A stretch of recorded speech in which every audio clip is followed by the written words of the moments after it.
जय हिंद। इस वीडियो में हम लोग 12वीं कक्षा के अर्थशास्त्र विषय के चैप्टर नंबर 16 पर परिचर्चा करेंगे। अर्थशास्त्र चैप्टर 16 जिसका नाम है आय का चक्रीय प्रवाह। आय का चक्रीय प्रवाह मतलब आय का किस प्रकार से चक्र के रूप में प्रवाह होता है, उसी चक्र के रूप में होने वाले प्रवाह के बारे में विस्तार से जानेंगे। मतलब आय का चक्रीय प्रवाह, अर्थशास्त्र पाठ 16। तो सबसे पहले जाने की आय क्या है, इनकम क्या है, आय क्या है।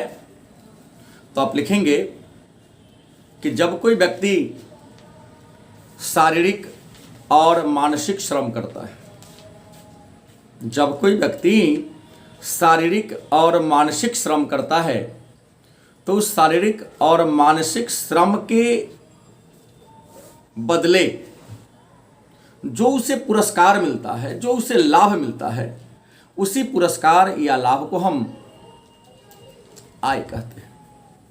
इनकम क्या है, आय क्या है, गौर से सुनेंगे कि जब कोई व्यक्ति शारीरिक या मानसिक श्रम करता है, मतलब शरीर से मेहनत करता हो या दिमाग से मेहनत करता हो, तो शरीर से या दिमाग से मेहनत करने के उपरांत मतलब के बाद उसे जो पारिश्रमिक, उसे जो मजदूरी प्राप्त होती है, उसी मजदूरी को उसका आय कहते हैं। हम सभी जानते हैं कि उत्पादन के अनेक साधन हैं और विभिन्न साधनों की सहायता से हम किसी वस्तु का उत्पादन कर पाते हैं। जैसे एक रहा मार्कर, ये जो मार्कर हुआ, इस मार्कर को बनाने में, निर्माण करने में अनेक सारे साधन लगे होंगे। जैसे श्रमिक लगा होगा, कच्चा माल लगा होगा, पूंजी लगा होगा, मशीन का प्रयोग हुआ होगा, भवन जिसमें मशीन चलता होगा, किराया लगा होगा, बिजली का बिल लगा होगा। तो एक मार्कर को बनाने में भी अनेक सारे साधनों का, उत्पादन के साधनों का हमने प्रयोग किया। तो अगर हमने इस मार्कर को बनाने में, उद्यमी ने इस मार्कर को बनाने में अगर भवन लिया होगा, किराया भवन लिया होगा तो भवन का किराया देना होगा, मजदूर लिया होगा तो मजदूर की सहायता से बनवाया होगा तो मजदूर का मजदूरी दिया होगा, रुपया किसी से लिया होगा तो रुपया का ब्याज देना पड़ा होगा, और स्वयं उसमें मेहनत किया तो साहसी है तो साहसी को पुरस्कार या लाभ मिलता है। मतलब उत्पादन के अनेक सारे साधन हैं और अनेक सारे साधनों की सहायता से वस्तु का उत्पादन संभव हो पाता है। लेकिन एक बात है कि उत्पादन में हम जिन जिन साधनों का प्रयोग करते हैं उन सभी साधनों का पुरस्कार देना होता है, क्योंकि पुरस्कार नहीं देंगे तो उत्पादन संभव नहीं हो पाएगा। जैसे श्रमिक की सहायता लेते हैं तो श्रमिक को मजदूरी देना पड़ेगा, अगर पूंजी लेते हैं तो ब्याज देना होगा, भूमि लेते हैं तो लगान देना होगा, और साहसी जिसने फर्म को खोला है, कारखाना को खोला है, तो उनको क्या देना होगा, लाभ देना होगा। और इन सब साधनों के सामूहिक सहयोग से ही हम किसी वस्तु का निर्माण कर पाते हैं। लेकिन एक बात आप लोग जानते हैं कि उद्यमी जिस वस्तु का निर्माण करता है वह केवल निर्माण करता ही नहीं होता है, वह उपभोक्ता ही होता है। मतलब संसार के जितने व्यक्ति हैं, सभी व्यक्ति यदि उत्पादक हैं तो सभी व्यक्ति उपभोक्ता भी हैं। हर इंसान कुछ न कुछ बनाता है, मतलब निर्माण करता है, तो बहुत सारे ऐसे वस्तु हैं जिनका वह प्रयोग भी करता है। मतलब अगर निर्माण करता है तो उसे आय की प्राप्ति होती है, लेकिन उपभोग करता है तो जिस वस्तु का अगर वह उपभोग करेगा तो उस वस्तु को खरीदने के लिए उन्हें रुपया खर्चा करना पड़ेगा। सत्य बात है कि हर व्यक्ति निर्माता है, उत्पादक है, तो हर व्यक्ति उपभोक्ता भी है। उत्पादक के रूप में एक व्यक्ति आय अर्जित करता है तो वही उपभोक्ता के रूप में क्या करता है, व्यय प्राप्त करता है, माने खर्च करता है। तो उत्पादक के रूप में जहां आय अर्जित करता है वही उपभोक्ता के रूप में व्यय प्राप्त करता है। तो उत्पादन किया तो आय की प्राप्ति हुई, लेकिन आय होगा तो क्या होगा, व्यय करेगा व्यय करेगा, और जो पैसा व्यय करेंगे तो वह पैसा पुनः कहाँ चल जाएगा, उत्पादक करने वाले के साथ चला जाएगा। तो इनकम का एक चक्र पूरा हो जाता है। इसी इनकम के चक्र को हम आय के चक्रीय प्रवाह कहते हैं। आय के चक्रीय प्रवाह क्या है, तो आय क्या है, इनकम एक प्रवाह है। क्योंकि संसार में सभी व्यक्ति उत्पादक भी है और उपभोक्ता भी है। उत्पादक होने के नाते उत्पादन करता है, उत्पादन करेगा तो क्या मिलेगा, आय मिलेगा, आय मिलेगा तो वह व्यय करेगा, चाहे श्रमिक पर करे, कच्चा माल पर करे, या अपनी आवश्यकता के पूरा करने वाले वस्तु पर करे। तो व्यय करेगा तो पुनः जो पैसा को व्यय किया वो पैसा जहां से आया वहां क्या होगा, चला जाएगा। तो इसी को हम आय के चक्रीय प्रवाह के नाम से जानते हैं। अब प्रश्न है कि आय के चक्रीय प्रवाह के सिद्धांत या कारण कितने हैं। तो आय के चक्रीय प्रवाह या सिद्धांत को जानने से पहले हम ये जान ले कि आय के चक्रीय प्रवाह की परिभाषा क्या है। मैंने तो अपना परिभाषा दिया कि आय एक प्रवाह है। कोई भी उत्पादक केवल उत्पादक नहीं होता है, बल्कि उत्पादक होने के साथ साथ वह एक उपभोक्ता भी होता है, वस्तु का प्रयोग करने वाला भी होता है। जहां उत्पादक के रूप में वह या हर व्यक्ति आय संग्रह करता, आय की प्राप्ति करती है, वहीं उपभोक्ता के रूप में वह व्यय भी करता है। तो उत्पादक के रूप में आय को प्राप्त करता है, उत्पादन के परिणाम स्वरूप उस अपने आय को विभिन्न साधनों पर खर्च भी करता है, तो व्यय हो जाता है और इनकम का एक चक्र पूरा हो जाता है, जिसको हम आय के चक्रीय प्रवाह के नाम से जानते हैं। तो प्रश्न है कि आय के चक्रीय प्रवाह की परिभाषा क्या है। तो आय के चक्रीय प्रवाह की कई विद्वानों ने परिभाषा दिया। आपको बता दें, लिप्से नामक विद्वान ने परिभाषा क्या दिया आय के चक्रीय प्रवाह का। तो लिप्से के शब्दों में आय का चक्रीय प्रवाह घरेलू फर्मों एवं घरेलू परिवारों के बीच भुगतानों एवं प्राप्तियों का प्रवाह है। आय का चक्रीय प्रवाह घरेलू फर्म मतलब घरेलू उद्योग और घरेलू प्रवाह के बीच भुगतानों की प्राप्ति को हम आय का चक्रीय प्रवाह कहते हैं। यह परिभाषा लिप्से ने दिया था। दूसरा परिभाषा कि आय के चक्रीय प्रवाह का मतलब है कि उत्पादन के विभिन्न क्षेत्रों में वस्तुओं और मुद्राओं का जो आदान प्रदान होता है। उत्पादन के विभिन्न क्षेत्रों में वस्तुओं और मुद्राओं का जो आदान प्रदान होता है, जो प्रवाह होता है, उसी प्रवाह को हम आय के चक्रीय प्रवाह के नाम से जानते हैं। तो प्रश्न है कि आय के चक्रीय प्रवाह के सिद्धांत क्या है, कारण कौन कौन है। तो आपको बता दें कि आय के चक्रीय जो प्रवाह है यह दो सिद्धांतों पर आधारित है। आय के चक्रीय प्रवाह के कितने सिद्धांत हैं, तो आपका उत्तर होगा कि आय के चक्रीय प्रवाह के दो सिद्धांत हैं। पहला कि किसी भी विनिमय प्रक्रिया में, विनिमय का मतलब अदला बदली, जैसे हमने आपको वस्तु दिया, वस्तु के बदले आपने वस्तु दिया, या हमने आपको पैसा दिया, पैसा के बदले में आपने मुझे वस्तु दिया। तो किसी भी विनिमय प्रक्रिया में विक्रेता, किसी भी विनिमय की प्रक्रिया में विक्रेता उतना ही मुद्रा प्राप्त करता है जितना कि एक क्रेता या उपभोक्ता व्यय करता है।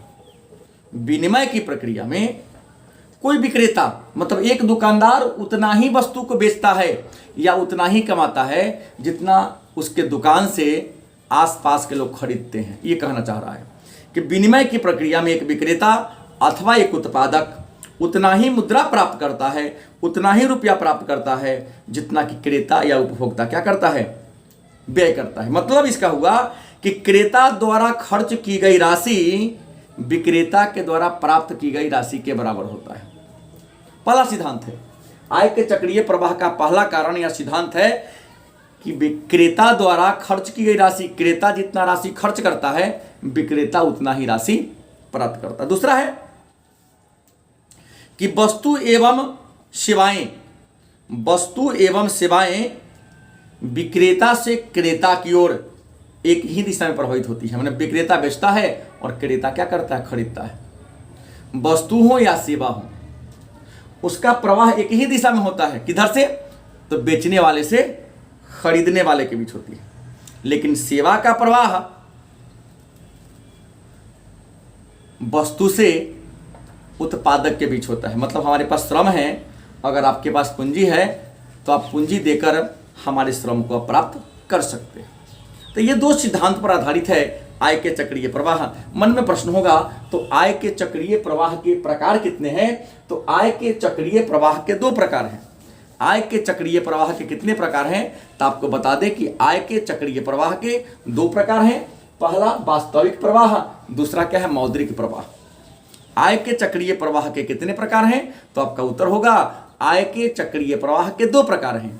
पहला कौन है? तो वास्तविक प्रवाह। दूसरा कौन है? तो मौद्रिक प्रवाह। दोनों 2-2 नंबर का प्रश्न है। लघु उत्तरीय में प्रश्न आता है कि वास्तविक प्रवाह से आप क्या समझते हैं या मौद्रिक प्रवाह से आप क्या समझते हैं। इससे हमने आय के चक्रीय प्रवाह के बारे में जान लिया है। तो वास्तविक प्रवाह क्या है, मौद्रिक प्रवाह क्या है, तो जान लीजिए। वास्तविक प्रवाह क्या है या वास्तविक प्रवाह किसे कहते हैं? तो कहता है परिवारों से फर्मों को, परिवार से फर्म को मतलब उद्योग को, परिवार से फर्म को साधन सेवाओं, परिवार से फर्म को साधन सेवाओं एवं फर्मों से परिवार को वस्तु की प्राप्ति होती है। मतलब परिवार से उद्योग को क्या मिलता है? तो एक परिवार से उद्योग को श्रमिक मिलता है, भूमि मिलता है और पूंजी मिलता है। मतलब परिवार से कारखाना को क्या मिलता है? तो एक परिवार कारखाना को या तो लेबर दे सकता है क्योंकि इंसान परिवार में ही रहता है। परिवार से फर्म को मतलब उद्योग को भूमि मिल सकता है, श्रम मिल सकता है और पूंजी। कहिएगा कि परिवार पूंजी क्यों ना देगा, कैसे देगा? तो सीधी सी बात है, जो परिवार का बचत होता है उसको अपने बचत को बैंक में डाल देता है और बैंक के बचत खाता का रुपया ही, बैंक अपने बचत खाता का रुपया ही बड़े बड़े उद्योगपतियों को उत्पादन की प्रक्रिया में लगाने के लिए ब्याज पर देता है। इसलिए मैंने कहा कि परिवार से फर्म को मतलब परिवार से उद्योग को सेवा के रूप में क्या मिलता है? तो भूमि मिलता है, पूंजी मिलता है और श्रम मिलता है। और इस भूमि पूंजी और श्रम के बदले में फर्म परिवार को वस्तु देता है और उसको आय देता है। तो परिवार ने फर्म दिया, परिवार ने भूमि दिया, श्रम दिया, पूंजी दिया और उसके बदले में फर्म ने परिवार को वस्तु या सेवा दिया। तो परिवार से उद्योग की ओर और उद्योग से परिवार की ओर साधन या सेवाओं का जो प्रवाह होता है उसी प्रवाह को हम वास्तविक प्रवाह कहते हैं। परिवार से उद्योग की ओर और उद्योग से परिवार की ओर वस्तु और सेवा का जो प्रवाह होता है उस प्रवाह को हम आय के वास्तविक प्रवाह के नाम से जानते हैं। अगर आप इसे चाहें तो एक छोटा सा चित्र के रूप में समझ सकते हैं। छोटा सा चित्र कैसे होगा तो आप देख लेंगे। हम यहां लिख देते हैं परिवार, क्या लिखते हैं? यहां पर एक हम परिवार का बना दे, हम वास्तविक प्रवाह के लिए लेते हैं परिवार बना दे। उसके बाद यहां हम फर्म बना लिख दें। फर्म को याद रखेंगे कि फर्म को हम उद्योग भी कहते हैं। तो परिवार से फर्म को क्या मिला? तो परिवार से फर्म को मिलता है, पहले हमने कह दिया कि भूमि परिवार देता है, श्रम देता है और पूंजी देता है। मैंने यही ने कहा कि परिवार ने फर्म को उद्योग को क्या दिया? तो भूमि दिया, श्रम दिया, पूंजी दिया। और फर्म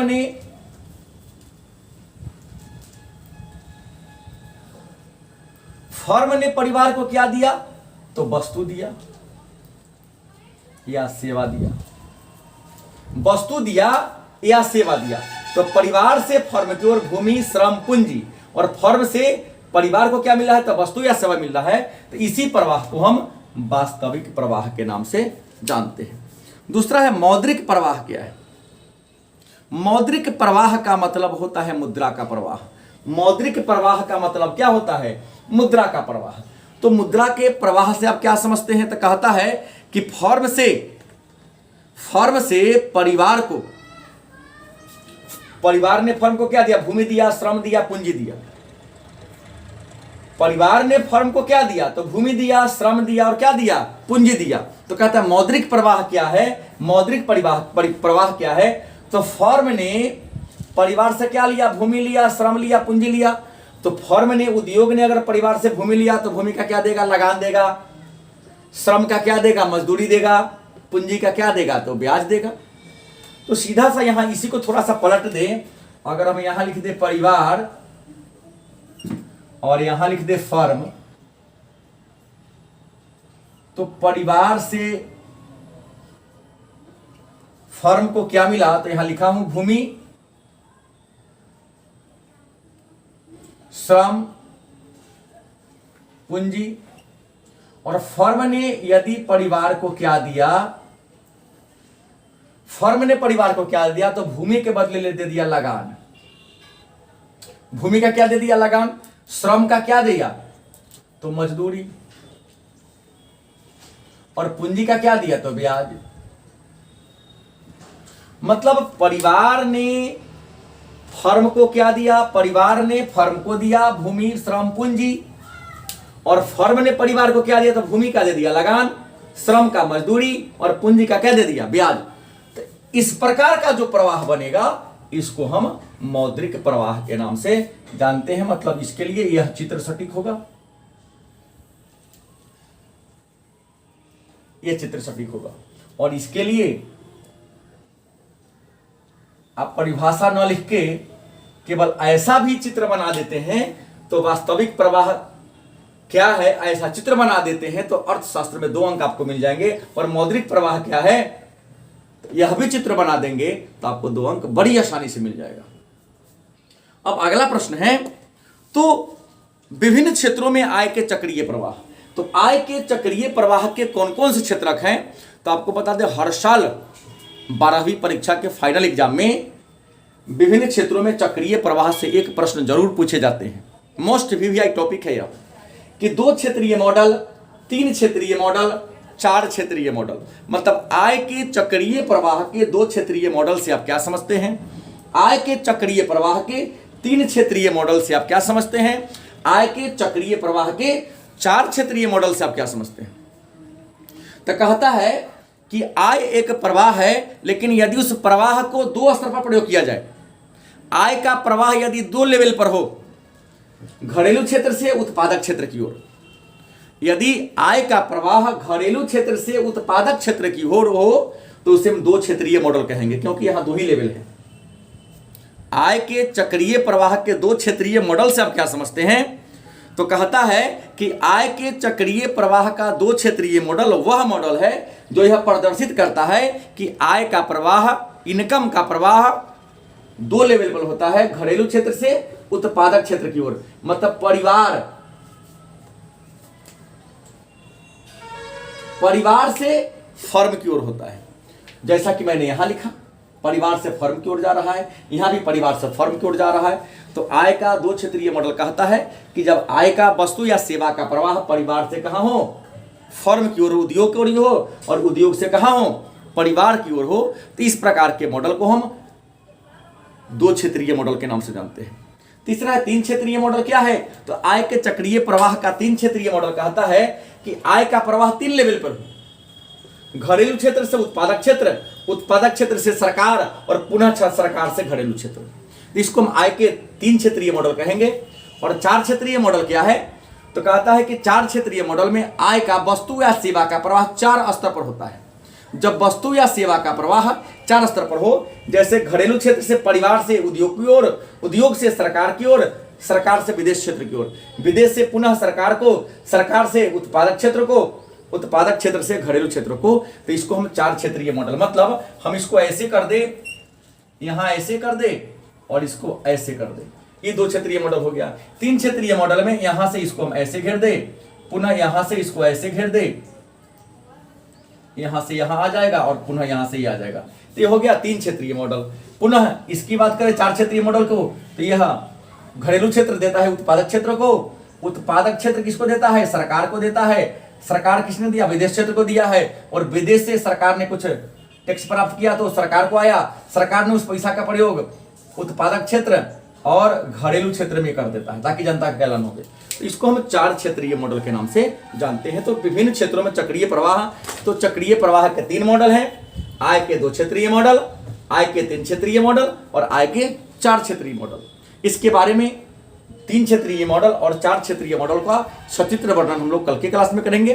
तो याद रखेंगे, कल पुनः हम लोग आय के चक्रीय प्रवाह के 3 क्षेत्रीय मॉडल, 4 क्षेत्रीय मॉडल और आय के चक्रीय प्रवाह का हमारे जीवन में, हमारे अर्थव्यवस्था के विकास में क्या महत्व है, इसके बारे में चर्चा हम लोग कल करेंगे। धन्यवाद।